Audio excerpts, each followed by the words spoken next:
All right, everybody, welcome back. This is Matt over here at Team G Sale, doing another board game hunting review for the Board Game Museum. Thanks to all those people who watched my previous one that the awesome guys at Board Game Museum uploaded.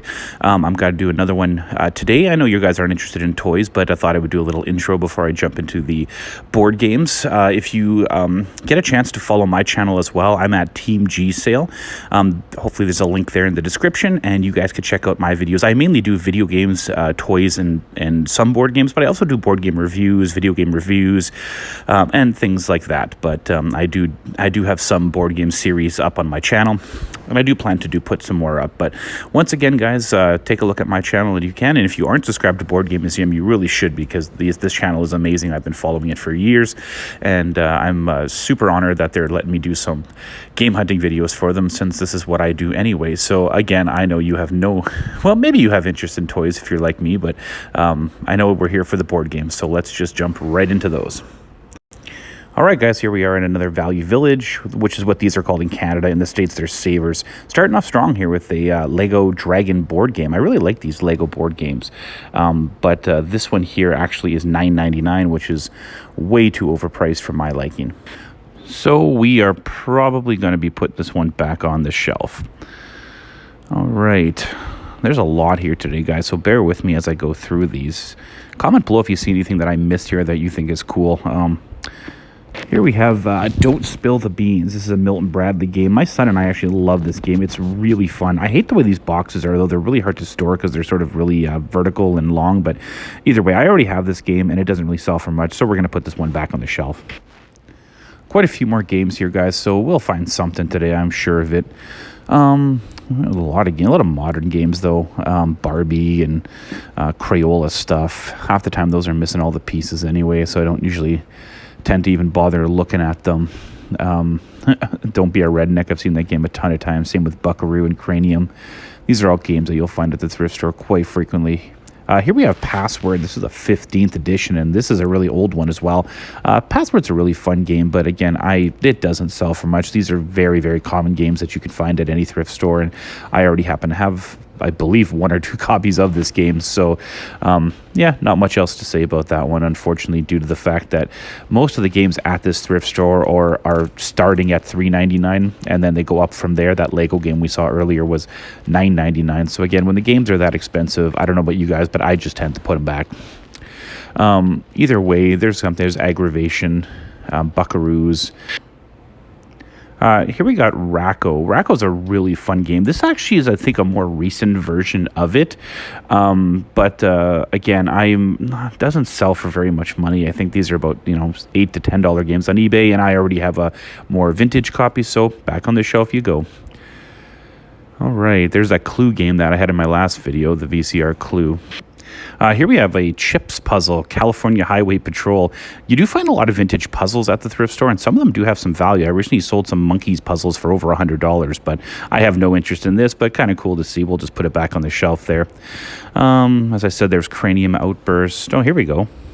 So here we have a vintage Milton Bradley Trouble. I can usually sell these at conventions for about $10 to $15. It's just a popular game that everyone plays. And there's so many rip-offs. This is actually one of the originals. So I'm going to actually pick this up because I probably can resell this here. All right.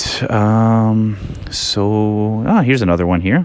So here we have Milton Bradley Sequence. This is actually a really, really fun game, but unfortunately they don't sell for much, and we already have a copy. So put this one back on the shelf and keep on looking away. There's a Twister down there. Some kind of bingo game. Oh, this is interesting here. So here we have Bob the Builder game. It's actually a really interesting game because it's got a lot of actual, 3D pieces that you can actually play around with.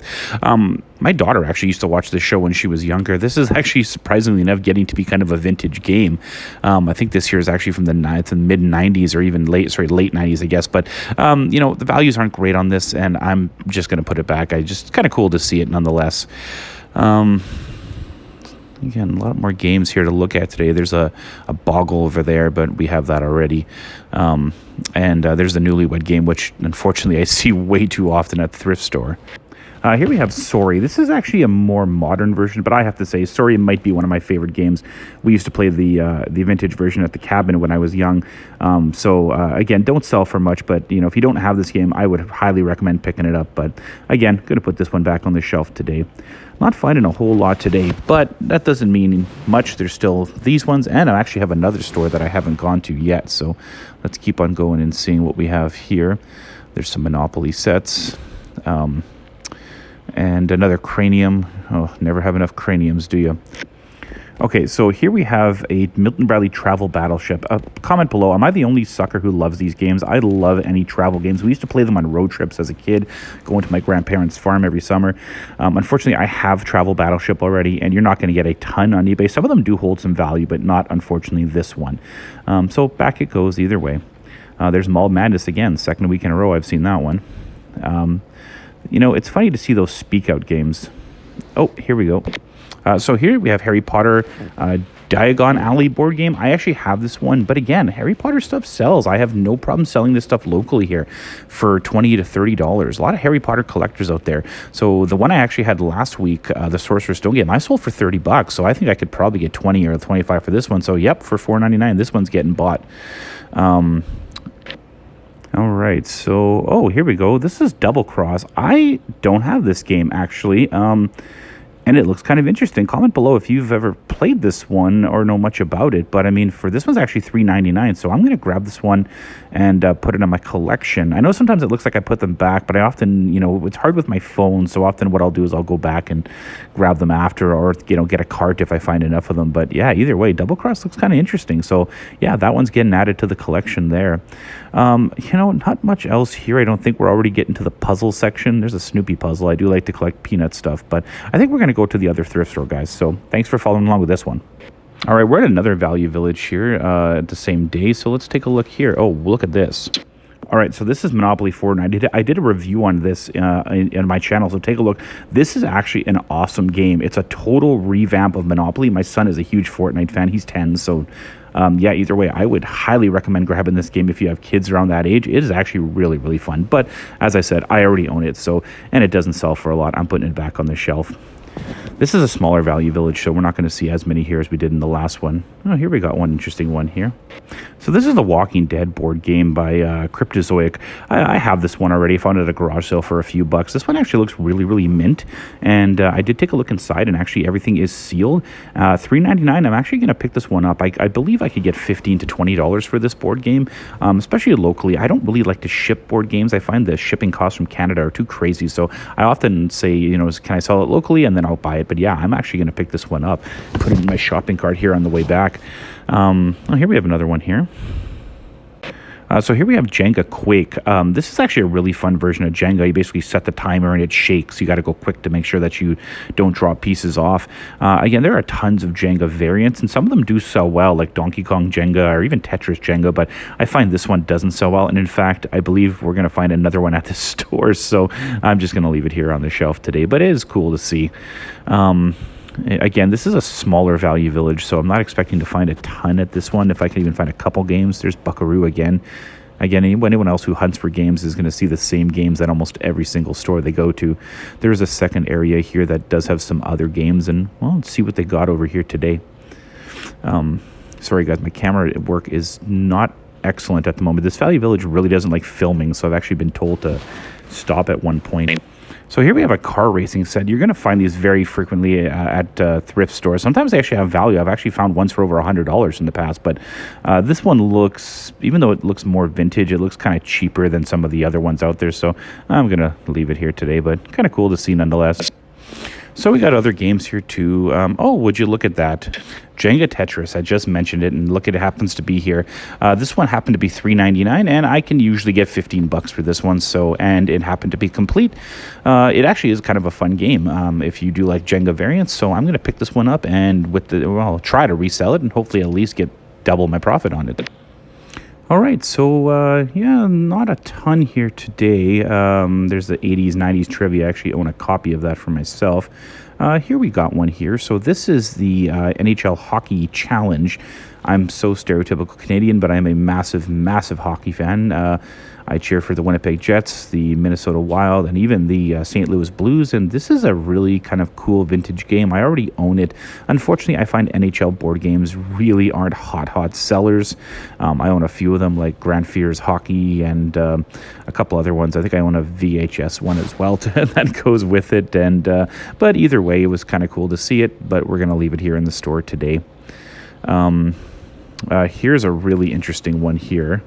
This is a vintage game called the Magic Cane. Here's the crazy thing. I saw this here last week for $9.99. The price has now been raised to $29.99. I have no idea who thinks they're going to get this, but I did try to find some eBay sold listings. There's really nothing there. I just don't see this game being worth that much. I mean, comment below if you know more about this game than I do, but either way, this one's getting put back here on the shelf.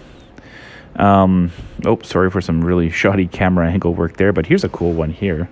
So here we have a vintage Parker Brothers Winnie the Pooh game. I am a massive Winnie the Pooh fan, just as a franchise myself. I do own this game already, and I probably could get 15 or 20 for it, but unfortunately the box is in really bad shape. It looks like it might have been water damaged, and I did check the pieces, and it looks like it is missing some cards as well as the die as well. So unfortunately, even though this is a really cool game, I am going to put it back on the shelf and keep on looking away. There's something down here too. So here we have a vintage Clue.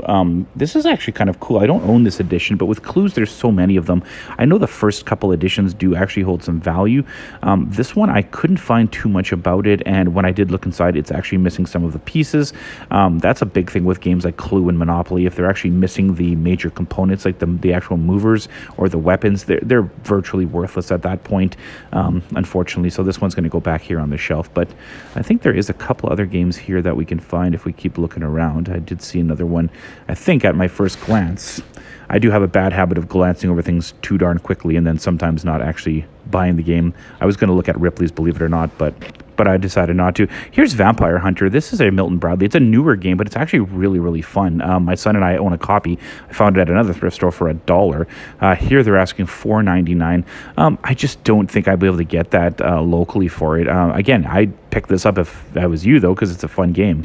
Otherwise, guys, that's it for today. So again, thanks for following along. Look at my channel at Team G Sale, and please subscribe and like if you haven't already done so. And do the same with the Board Game Museum. Until next time, guys, thanks for joining in. Bye now.